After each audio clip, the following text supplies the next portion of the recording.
This video is brought to you by Granger Motors, where you can save up to $1,300 on a factory extended warranty on your new Ford or Ram, Jeep, Chrysler vehicle.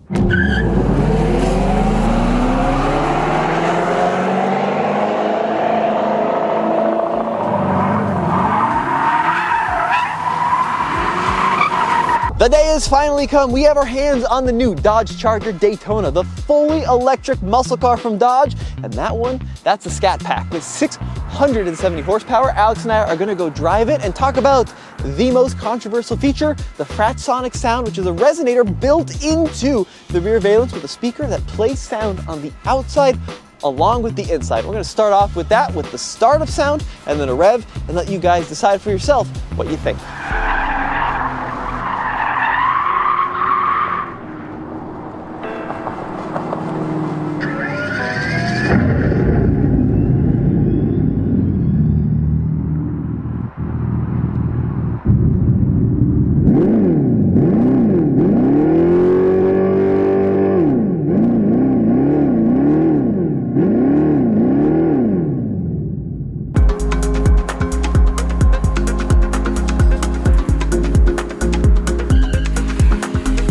Alex, this Charger has the most dramatic startup sound. Yes, it does. It's something. Let's hear it. In your face. It's very in your face. It sounds like thunder has erupted from the rear axle when you push the startup button on this Charger Daytona. Now in this video, we're gonna take it for our first test drive and see what it's like not only to listen to, but to drive and to accelerate. And we're gonna see if this truly is a muscle car, because they were really pushing that in the presentation. Yeah, they're saying that they're not moving away from muscle. In fact, one of the ads around this car is kind of playing into the fact that most EVs are built for environmentally conscious people, and that's not at all what they're going for here. They want it to be a muscle car, and they're saying that electrification is now the future way to do that. They are really leaning into it, and I think that's probably a smart move for this company, considering a lot of the folks that purchase these muscle Mopars tend to be on the masculine, testosterone-y side of the vehicle spectrum, wouldn't you say? Yeah, for sure. And we're gonna see if this Charger fulfills that, driven by a man that has, according to the comments, no testosterone. But let's start off with our initial driving impressions. So, some basic specs. This is a dual motor setup, right? There's a motor in the front, a motor in the rear, and this Scat Pack version makes 670 horsepower. Yeah, it's a lot of power, and that's quite a bit more than the base model, the RT, which is what, still in the 400s? You got it. Yes, 496 horsepower. And then the torque on this Scat Pack, 627 pound-feet. And, you know, they're claiming it's the most powerful muscle car out there. Now, of course, the older Charger Challengers had the Hellcats and the Demons, which on paper would accelerate to 60 quite a bit faster, because what's the acceleration time on this car? It's 2.3 seconds. No, you gotta add a second. 3.3 seconds. 3.3 seconds, yeah. 11 and a half in the quarter is what they're saying for the Scat Pack version. Now, we're starting out in auto mode, and one thing which we're finding to be really interesting in this car is the modes have a big dramatic shift in how the car performs and feels. Yeah, it's not only adjusting acceleration, it's adjusting all the suspension, and there's tons that goes into it, but it's not just the performance, it's also the experience and what you feel when you step into it. So we currently have the Fratzonic sound turned on in auto mode, and it's very subtle. Yeah, I like it in auto mode. It sounds like a normal car. Now, if we dial it up into sport mode, now you're going to start hearing more of that chamber resonance back there, right? It's kind of this low rumble as we cruise along at, in this case, 25 miles an hour in this residential area. But then when you dial it into track mode and then drag mode, holy moly. Drag mode's too much. It's too much. Really loud. Yeah.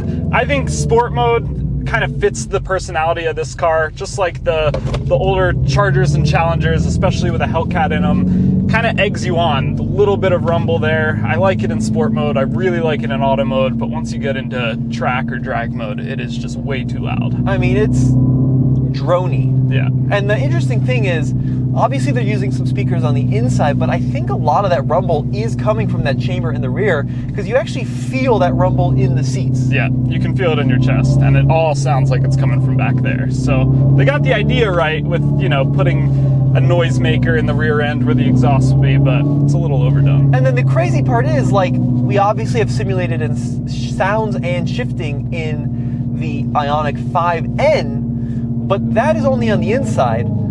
This car projects what you're experiencing to the world, and dude, it is loud back there. It's really loud, especially on startup. You're not expecting it at all. It's a crazy experience when you hear it for the first time. This thing is bumping. Yeah. And not in auto mode, but in the other modes you can actually rev it up. Now, can you do the cars and coffee rev? So I'm rolling, let me put it in neutral. Okay, so it won't let me rev it in neutral, but then if I go to the park, right, it'll let you rev it up. At least you can do it in park. Yeah. So the sound, Alex, are we pro Fratzonic sound or are we against it? What do we think? I think in general, I'm a little bit against it. Like I said, I don't think it sounds bad in the auto and sport mode. I don't know that it adds a whole lot to the experience of this car. But yeah, in the mode we're in now, not a fan at all. Let's try it under low. Let's give it some accelerator.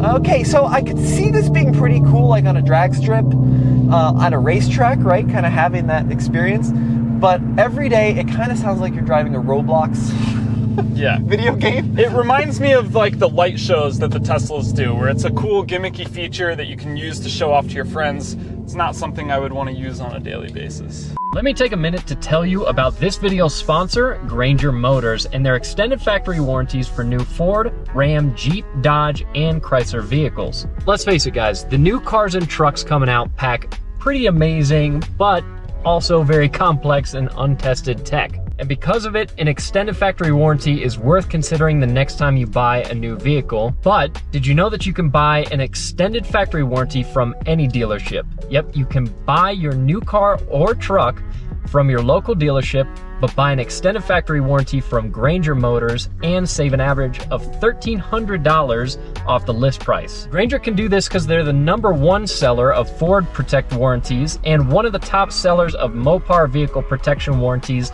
in the whole country. So contact Granger Motors the next time you buy a new car or truck and buy yourself some peace of mind. Now the rest of the car, we are stuck in legendary Phoenix traffic right now, right? Just putting along. The thing that I was shocked about is the size. Yeah, it's big. It's 206 inches long, over 206 inches long, which is longer than a Mercedes-Benz S-Class from the previous generation. And this is a two-door car, Yep. which is pretty wild. And it's also heavy, 5,800 pounds. So this is not a lightweight vehicle.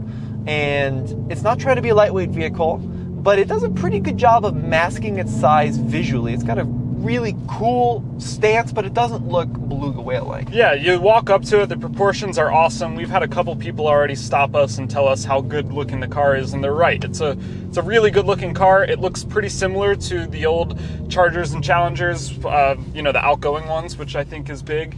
And the size isn't, you know, all a bad thing. Maybe if you're driving it in the city, that would get a little bit annoying, but this is a two-door with plenty of space in the rear, which you're only going to be able to achieve with a big car. All right, that's the Power Shot 40 horsepower mode merging onto the freeway.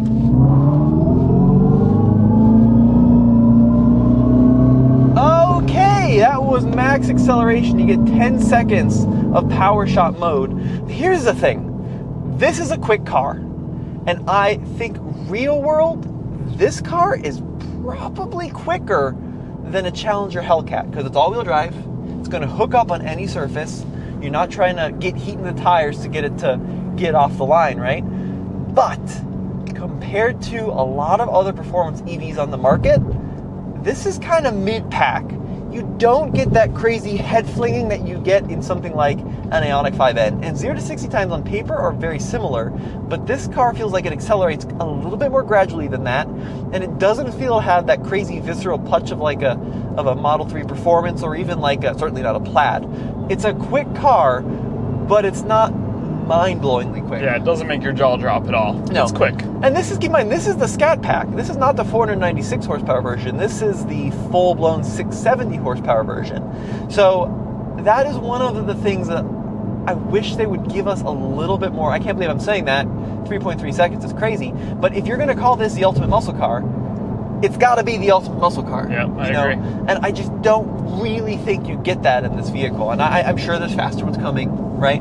But stickered at $82,000 like this one is, I'd expect a little more. I think you're spot on with that, yeah. And especially if you get the RT and it's making all these crazy sounds and you're only at, 490, 500 horsepower, that's going to feel a little lame, I think, especially with all the noise that comes out of this. Now, on the plus side, one thing I'm very happy about, let me put this thing back in auto. We can turn that sound completely off in the settings, put on our adaptive cruise control, engage our lane centering here, and this is an excellent cruiser. Yeah, it's very tech heavy. It's got, at least the way this one's spec'd, everything you need to keep you comfortable on the road. It's got adaptive cruise control and, auto steer that uses both capacitive and torque sensor in the steering wheel. So, yeah, it's got everything you need to cruise down the highway very comfortably. It does a lot of stuff really well, and it's got double pane insulated windows. It's really quiet. We got these high back performance bucket seats. Pretty comfy, right? Very comfy. Very comfortable. A lot of adjustment in these as well. 16-inch gauge cluster. It's a really good cruiser. Speaking of cruising range, not a ton. We're at 89%. The car is predicting 201 miles. EPA on this car, I think, is like 241 in this version. Just over 300 if you get the RT. And then they won't really give me concrete charging times. I talked to an engineer. He said he saw a peak of 220, 240 in his testing, which is pretty good, but I'd like to get this thing to a charger, and we'll do that when we get it back to our office to see how it actually performs. Yeah, it's really clear that Dodge is not pushing specs down your throat with this car. They're not trying to say that this is, the fastest charging EV or the most efficient or anything like that. They're really just pushing the personality of this car. That's the main thing they've got going on here. That's a great point. They are pushing the experience, right? They don't want this to be another autonomous pod. They want it to be an experience. Is it? Is it an experience? What do you think? I think so. It's definitely a different experience. Yeah. It's very unique. There's nothing else I've driven like this. I think that the sound certainly contributes a lot to it, because without the sound, it's kind of a big, comfy cruiser that's pretty quick, right? Yeah. The sound certainly is interesting. I don't know if I love it, but it's getting us talking. The thing I wish that they would do, and I was really ready to hate it in the Ioniq 5, but I loved it, is the simulated shifting. Because then you get the sound, but you're able to interact with it more than just on and off on the accelerator, right? You can really kind of feel it surge in and surge out when you hit those RPM limits. Yeah. So I kind of think that would have been a cool feature that they should have incorporated. I agree. Yeah, this is a car that, muscle car people are going to be looking at and giving, car guys like us another toy to play with, something to have fun with on the road. That would make me happy. So yeah, I agree. I wish that was something we saw in this car. So I think the pros for me, standard all-wheel drive, awesome. The look is killer. Yep. They nailed the look. It's just got this wide, low, long stance. It's awesome. Interior? Interior is probably my favorite part of this car. Yeah. It's I really like how they reshaped it. You don't feel like you're sitting quite as low and sunk into it as the previous generations. Everything's really well laid out and nice materials everywhere. I think they nailed the interior. And that steering wheel combined with this pretty mechanical shifter that they have, it's a really awesome combo. Yeah, and like the design is dynamic. It's not just a slab of black like the old Challenger and Charger. We've got nice stitching, interesting layers, great interior. They really nailed the interior. Trunk space, huge. Yeah. 38 cubic feet, over 38 cubic feet, enormous trunk space, enormous rear seat space, same rear seat space, 2-door to 4-door, by the way. So crazy rear seat space, that's all really good. Yeah, we've got the rear seats up right now, so we could fit more people in the back, and we have 4 suitcases in the back right now, and they fit just fine. Yeah, dude, it's enormous, it's huge. So those are all really, really good things. Cons for me, the price. Starts at really after destination, RT base, $61.62. You do get standard heated seats, you do get standard heated steering wheel, you do get standard Uconnect 5, but it's a lot of money. And then when you get the track pack, the sun and sound package like this one has, and a couple other things, we're at 82, 83 grand in this car, right? Yeah, it's expensive. It's a lot of money. Yeah, totally. Price is definitely a con. I think for me, the biggest con, we talked about this a little bit, the little control panel in the interior, that's got to say the worst part of the interior. Just feels a little cheap, but range, haptic. Yeah, but it's not good. It's all right. It doesn't feel good. Range for me is a big con. Yeah. Especially for 83 grand. Yeah. And then my problem is, like, I just don't think it's quick enough. I can't believe I'm saying that. And obviously 3.3 seconds is quicker than any that you would ever need, ever. But if you're going to call it the ultimate muscle car, like, it can't be the same speed as a Hyundai hatchback. That sounds harsh.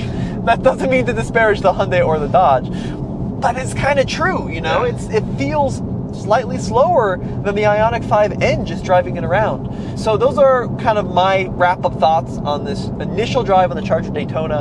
I mean, we got a lot more to know about this car. I'd love to get on the highway, see what it's like to road trip. I think that'd be super interesting. This is still a pre-production car, so they're still working out some kinks, but yeah, it's a good start. I just kind of want more for less, as is always the case in 2024. Yeah, let us know what you guys think in the comment section below. This has been Tommy And Alex. Head over to alltfl.com for more real world reviews. Thanks for watching.